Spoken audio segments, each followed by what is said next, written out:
Welcome to Worldview Matters, discussing controversial issues, discerning current events, defending biblical Christianity. No topic off limits.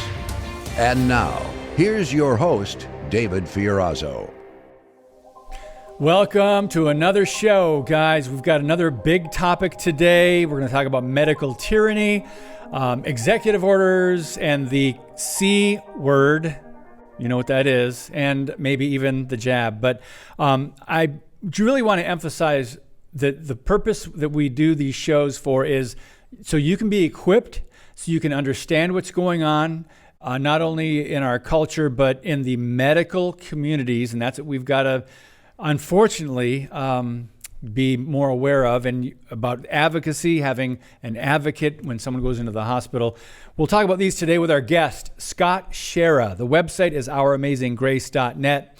Scott is Grace's dad. His 19-year-old daughter with Down syndrome was killed by the actions of unethical medical personnel. The story is he had to watch his daughter die on FaceTime because he was prevented from being with her in the hospital. And no doctor or nurse would help save her because of an illegal DNR, do not resuscitate order, placed on Grace without the family's consent. Scott is the president of Our Amazing Grace's Light Shines On, Incorporated, a nonprofit 501c3 established to provide grants to individuals, including their family, and organizations who will shine God's light as Grace did. Again, the website is ouramazinggrace.net. We're going to hear more about the story and get into some details and things that you need to be warned about and aware of right now. We welcome Scott Schara. Hey, brother, thank you so much for being on Worldview Matters. Well, thanks for having me, David. It is really good to see you. Yep, good to have you. And we got a lot to catch up on. You and I have talked a lot. You just had me on your podcast last month. But we've got to go back and retell your story because we've got a lot of new people that are just finding out about Worldview Matters in the audience. They don't know who you are. They don't know what you went through. Now, take us back to, well, even before December of 2021. Take us back to Grace being such an amazing, high-functioning young woman who's also a child of God, believer in Christ, who happened to have Down syndrome. Well, the two pictures that you had up, I can't help talk about. They get me teary-eyed when I see them. So Grace with the dandelions, oh my gosh. So that day when she picked that bouquet of dandelions for my wife, Cindy, it changed my whole view on dandelions. I used to be a lawn Nazi, so I would get rid of those things. And then I saw those dandelions, the beautiful bouquet, and it changed my whole perspective. And she did that. She had a way of changing people's perspective because she shined God's love. And I'll just tell you a quick story about Grace because people think that people with Down syndrome they can't do anything, but Grace did everything. She deer hunted with me. She could public speak. She could read and write. She played violin. She rode a horse. There's nothing that she didn't do. But what she really got was my literal sense of humor. And I'll just tell you a quick story. In our area, and it's a regional chain, is the Piggly Wiggly stores. So the jingle for Piggly Wiggly is Shop the Pig.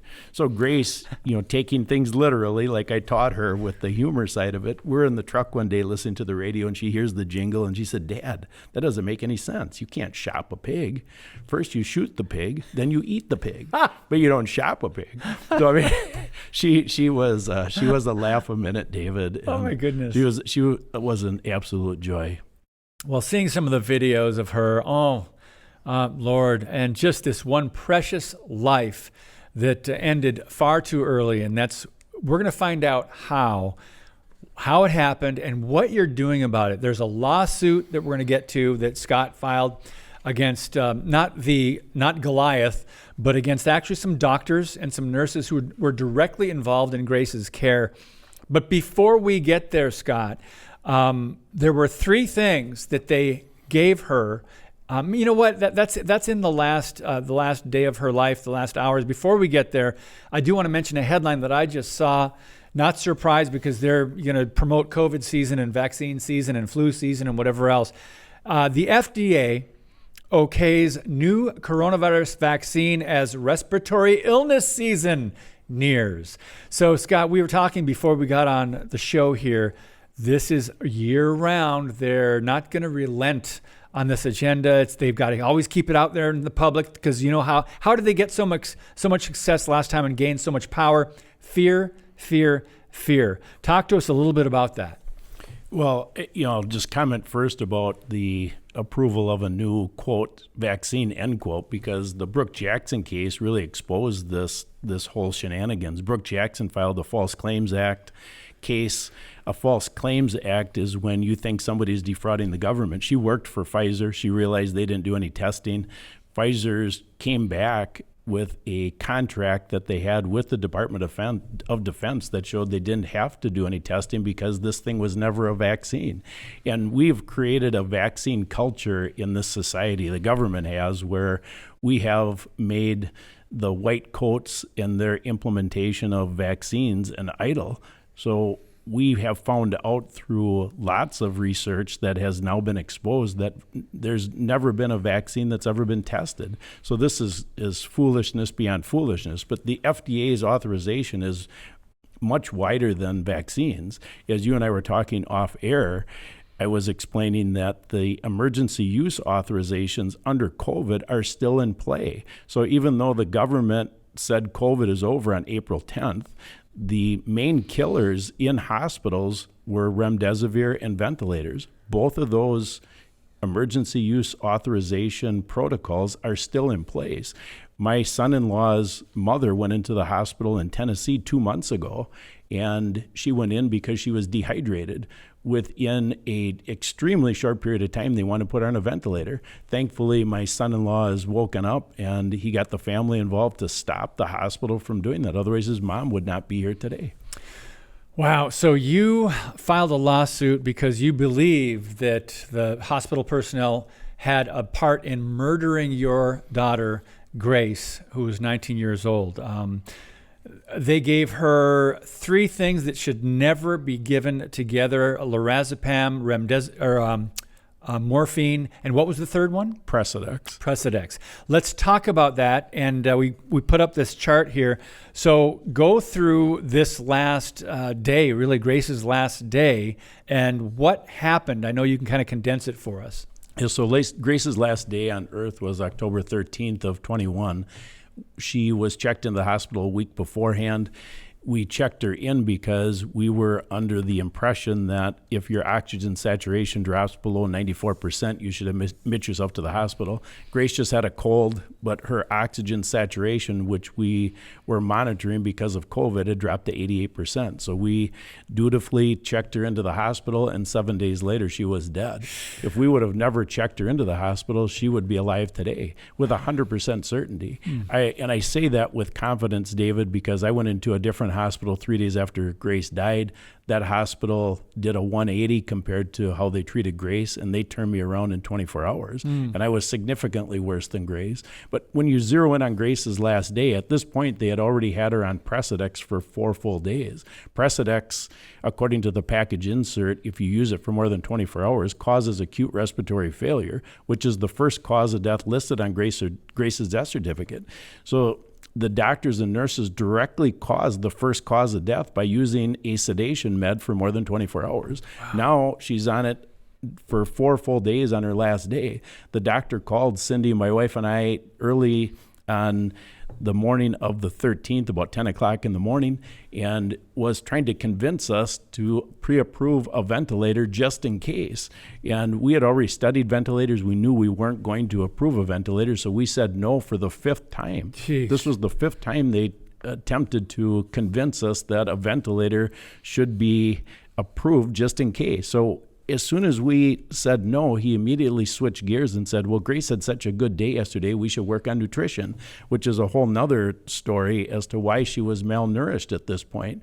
So we approved a feeding tube, still trusting in the white coat, is because he said, well, we got to get Grace nutrition so she can get home in the next several days. Let's get her out of bed today. Unbeknownst to us, they'd already strapped Grace down to the bed before that phone call, made her defecate into the bed. And while we were on the phone call, the doctor approved Precedex to the maximum allowable dose at 10:48 in the morning. at 10:56, simultaneous with hanging up the phone with us, the doctor put an illegal do not resuscitate order on Grace. So when you connect those dots, it's only 8 minutes later. We think that the cause of, or the purpose of that DNR order was they thought Precedex would take Grace out at that point, but it didn't. So they combined Precedex with 3 doses of lorazepam and then morphine. If you look toward the end of the timeline, you'll see she's on max dose Precedex, and at 5:46, 5:49, 2 doses of lorazepam, and at 6:15, a dose of morphine as an IV push. So now in 29 minutes, they gave her meds that you euthanize somebody in hospice care in a 29-minute window. And that's truly the second cause of death. Yet on her death certificate is listed COVID-19 pneumonia, which is a complete lie. But that listing facilitates the hospital receiving a $13,000 death bonus care of the United States government. Wow. So when the third cause of death, when you get towards right at the end, so now 6:15, the morphine, Jessica had replaced me as an advocate. I was taken out by an armed guard on the 10th of October. Jessica senses Grace getting cold. She's begging the nurses to come in. They said, that's normal, just cover her with a blanket. And so now Jess starts panicking, and she called Cindy and I at home. We're not aware of anything being wrong.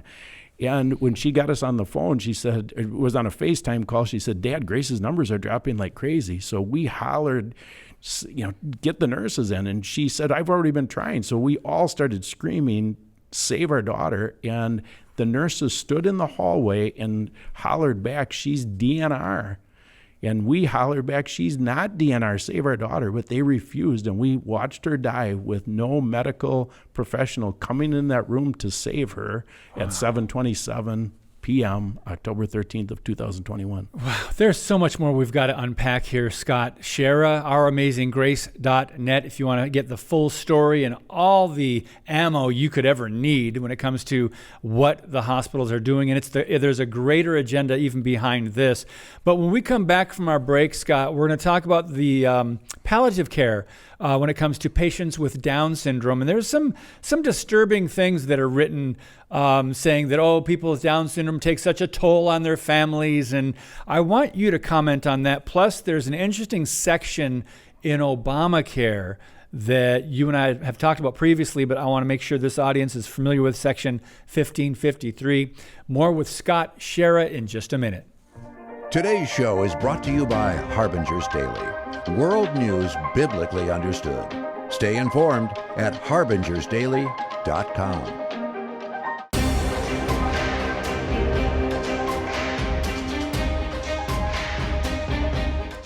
Okay, Scott Schara is with us. Before we get to this information that you sent me, Scott, about the fast facts on palliative care for patients with Down syndrome, and then this is the Network of Wisconsin. You were a part of a great documentary that came out last year, phenomenal, or earlier this year, called Breaking the Oath. First, where can people see that, and what's it all about? So if you go to Grace's website, ouramazinggrace.net, right on the home page, we have a button that you can click that says Breaking the Oath, and that will take you to the Rumble station that it is hosted on. It's a fantastic documentary. Of course, we tell Grace's story, but then we get into the bigger picture, which, the bigger picture during COVID in the United States. We have both Nurse Erin explains what she witnessed with hospitals killing patients early on in COVID. Dr. Moon is part of the documentary where she explains things from a pediatrician perspective. And then the much broader perspective is explained by Vera Sharov, who is a Holocaust survivor, and she does a phenomenal job tying it all together and how we can see that what is happening today in the United States parallels exactly what happened during World War II. And that's a great connection to make. There is an agenda, and it's about population control.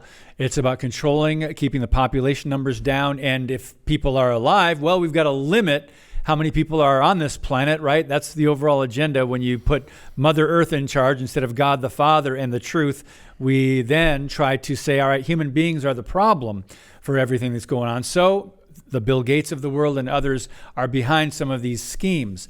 So let's talk about this this form you sent me with information on causes of morbidity and death in patients with Down syndrome, and what can we learn from this? And that, of course, that section in Obamacare that is connected. So let me frame what you're referencing by explaining the Section 1553 in Obamacare. Good. So Obamacare was passed on March 23rd of 2010. The page that I'm referencing is page 141 of 906 pages of that document. Obamacare was drafted by Ezekiel Emanuel. His perspective of care is based on a eugenics philosophy, and he specifically said people who are non-contributing members of society, like Grace, don't deserve medical care. So when you see that attitude in Obamacare, it shouldn't surprise us. And Obamacare Section 1553, I'm going to read it, David, so everybody hears this. Sure. It says the government may not subject an individual, which would be a doctor, or an institutional healthcare entity, that would be a hospital, nursing home, or hospice care facility, to discrimination on the basis that that entity does not provide any healthcare item or service furnished for the purpose of causing or the purpose of assisting in causing the death of any individual, such as by assisted suicide, euthanasia, or mercy killing. So we have a provision that protects any doctor with a conscience from discrimination.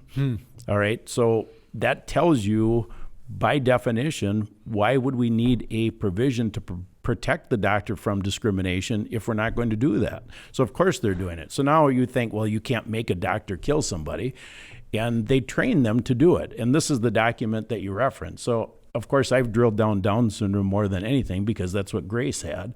And when you look at this document from the Palliative Care Network of Wisconsin, this was written in July of 2011.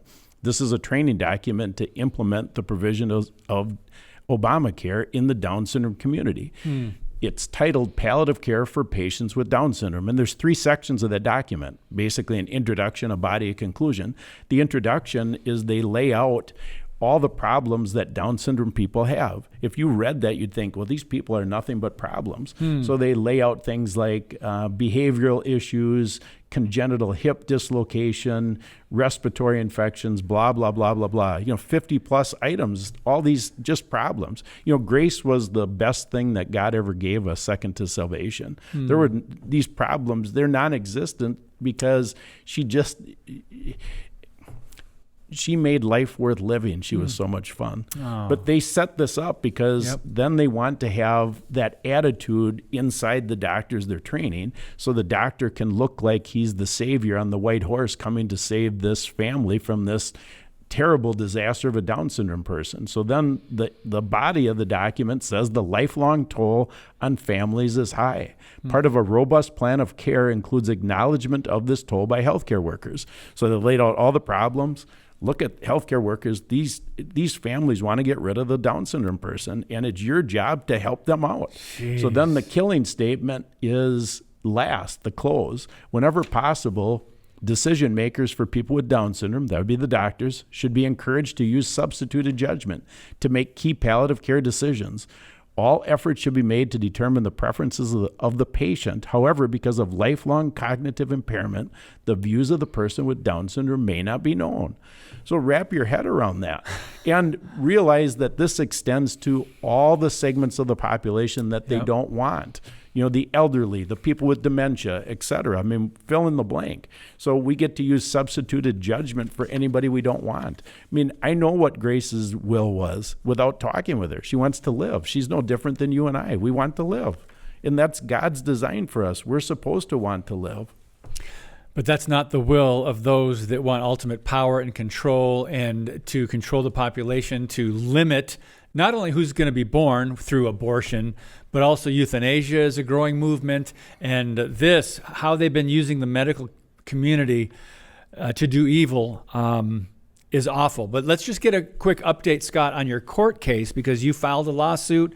What's the status of that? And I know it takes a lot of work, and it can be taking a lot of time to accomplish anything. Yeah, that's a great question. I'll set the stage for it to let people know the timeline first. So we filed the lawsuit on April 11th, And we filed against Ascension Hospital System, St. Elizabeth's Hospital, 5 doctors and 2 nurses.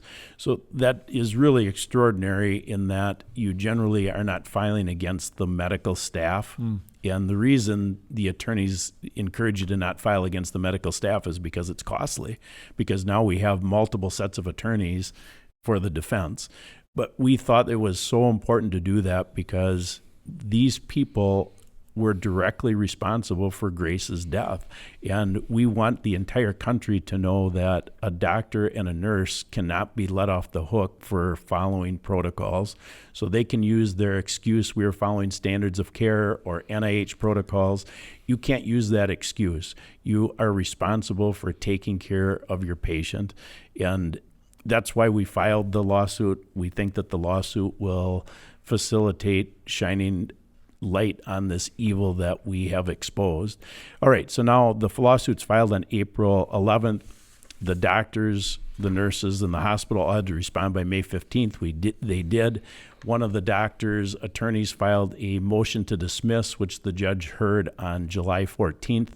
Thankfully, what he did at that hearing was he scheduled the first ever in the country 3-week jury trial for a death during the COVID era. So we have a 3-week jury trial. The first day is November 4th of 2024, the day before the presidential election. And now at that hearing, he wanted us to file an amended complaint, which we did on July 28th. And then with the amended complaint comes the further motions to dismiss. And what I'd like to, and those are in play right now, so that's what we're working on. I have a meeting with the legal team tomorrow.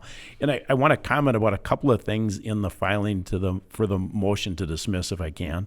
All right, so on what's interesting is, so we have 5 claims in our lawsuit. One of the claims is regarding the illegal do not resuscitate order. And we're asking the judge to make a declaratory judgment. So I'm reading out of the brief filed by the defense attorney right now. So regarding the DNR complaint that we filed, he says, quote, the DNR order should be dismissed because A, the issue is not ripe for adjudication, and or B, the issue is moot because Grace Schara, the subject of the order, is deceased. No, you can't make that up. All right, but it gets worse. All right, so I want to read one more comment from his brief. And what he writes is, and so what they want to do is they want to make Grace's case a medical malpractice claim. And the reason is because the state legislature has built walls around doctors, so you really can't sue them.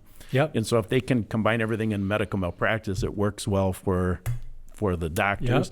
All right, so he wrote, quote, the state legislature's purpose in enacting a statutory scheme, he actually used the word scheme, to govern claims for damages arising out of alleged medical negligence was to encourage healthcare providers to remain in Wisconsin by imposing certain limits on the causes of action that a patient or her family can pursue and the types and amount of damages that can be recovered.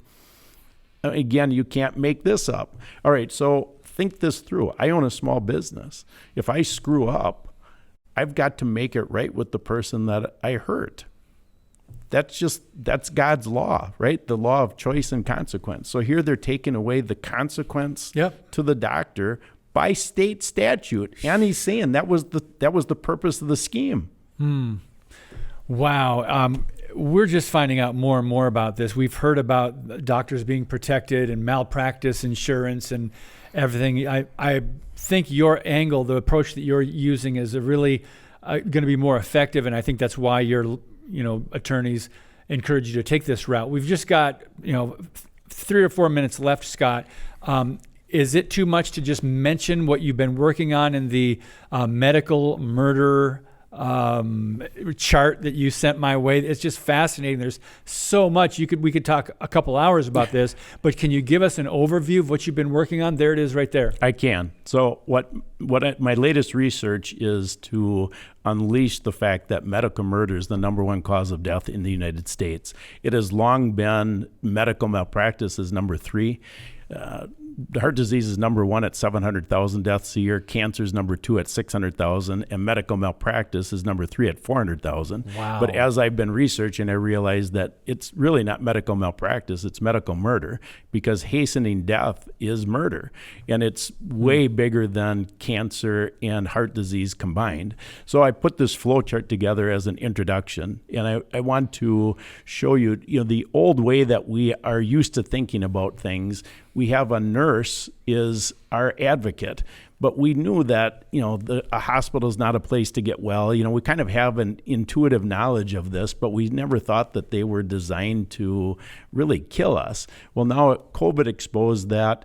The NIH and the CDC with the FDA, they implement protocols directly. So we mentioned remdesivir and ventilators earlier. Remdesivir with a 75% kill rate, ventilators with a 90% kill rate. These are implemented to directly kill patients. And 1.2 million Americans lost their lives in the 39-month COVID era.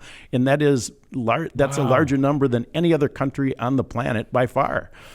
And so you see a direct cause and effect. So now we have nurses no longer advocating for themselves. They're now accomplices. And that's you see the what's been exposed during COVID in the blue. I was woken up a couple weeks ago from a dream that God had me lay out what's the future look like, because we are going to have an social credit score, an ESG score. We already have a birth certificate value traded on the exchange, because our country is no longer a country. I mean, I realize this is hard for people to grasp right now, but what's happening is AI is going to determine a customized standard of care for each one of us. Yeah. Wow. And then our death date, as opposed to being determined by God, is going to be determined by AI. Wow. We're going to have you back and talk about that, because this is so extensive, and I'm sure your research. How many hours have you put in now in the last year and a half? Oh, I stopped keeping track. Yeah, you stopped counting the hours of research. But it's Scott, thousands. I'm going to encourage you to go to the website. It's ouramazinggrace.net, and get familiar with the story. There's a lot of resources on there, a lot of things you can share, things you can print out just to be aware of, to protect yourself and your family. That's one of the reasons Scott is doing this. But just thank you, brother. Thank you for all that you're trying to do to raise awareness. It's sad, but we can't just trust anybody and everybody that's maybe in the medical profession or even big pharma any longer. There's too much money, too much evil going on, and too many agendas that we don't have time to talk about here today. But brother, thank you for being in studio with us, and thanks for being on Worldview Matters. All right, guys, tomorrow you're going to hear a really hard story of a former homosexual. His name is George Carneal, and man, he's got a book, From Queer to Christ. He's been out of that lifestyle for 16, 17 years. He has a lot that he can share to really warn kids and people that are popularizing and affirming all things LGBTQ. That's tomorrow. And guys, thanks so much for tuning in, for sharing, for subscribing to our updates. God bless you. And as always, keep speaking the truth about things that matter.